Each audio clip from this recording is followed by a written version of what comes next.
We mentioned earlier that Polonius is quick in this scene to interpret Hamlet's visit to Ophelia as the madness brought on by his love.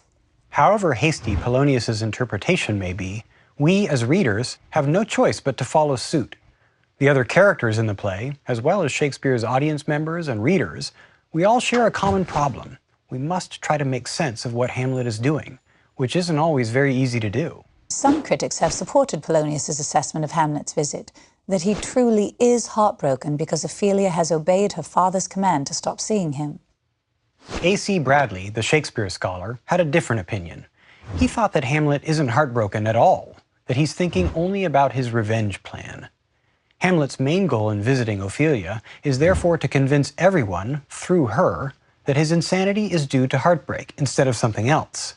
In this way, he hopes to avoid suspicion from the king. You see, if Claudius suspects that Hamlet knows something about the murder, then Hamlet will lose the element of surprise and have a formidable opponent on his hands.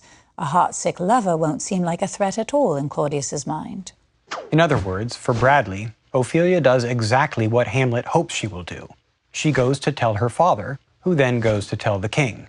Another well-known Shakespeare scholar of the early 20th century, John Dover Wilson, disagreed with both these explanations.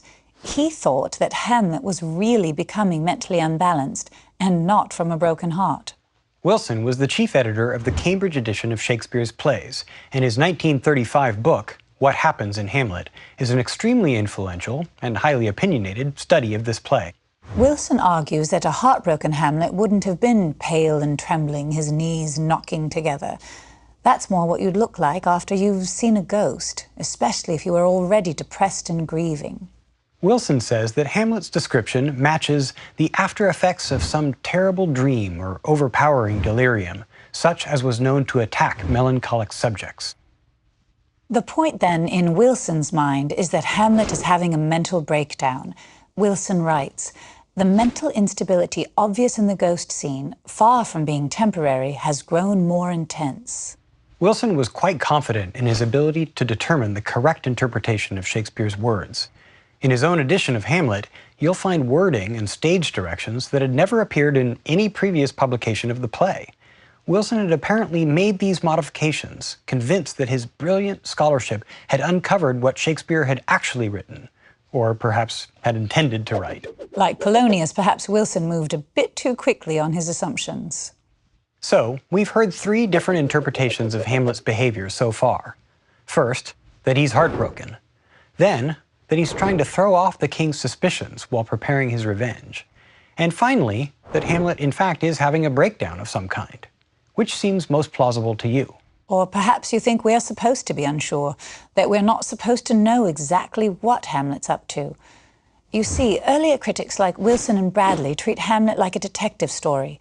If we carefully consider all the clues Shakespeare has given us throughout the play, we can deduce the right interpretation, the correct answer, as it were, that rationally explains Hamlet's statements and actions.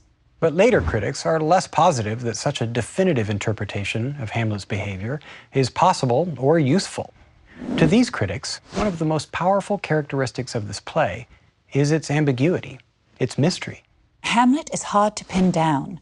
He's brilliant and constantly changing his strategy, and we, just like Polonius and the rest of the royal court, are struggling to keep up with him. That's why people love reading and rereading this play. No matter how well you think you know Hamlet the play or Hamlet the character, you keep discovering different aspects, new dimensions, surprising possibilities. But Sarah, I have some sympathy for the interpretations of critics like Bradley and Wilson. I mean, after all, they're just trying to answer the same questions that anyone watching the play would be asking. The same questions you'd have to answer if you were performing on stage Hamlet or Ophelia. Does Hamlet really love Ophelia? Is he crazy or just pretending to be? And if he's faking it, why? And one final question before we wrap up this section. This ambiguity we feel about Hamlet's motivations at this point in the play, is this intentional on Shakespeare's part? Did he want us to be uncertain about the Hamlet character? Or does he want us instead to be like Polonius and to have adopted, rightly or wrongly, a particular explanation for his behavior? Will Shakespeare clear up this ambiguity by the end of the play?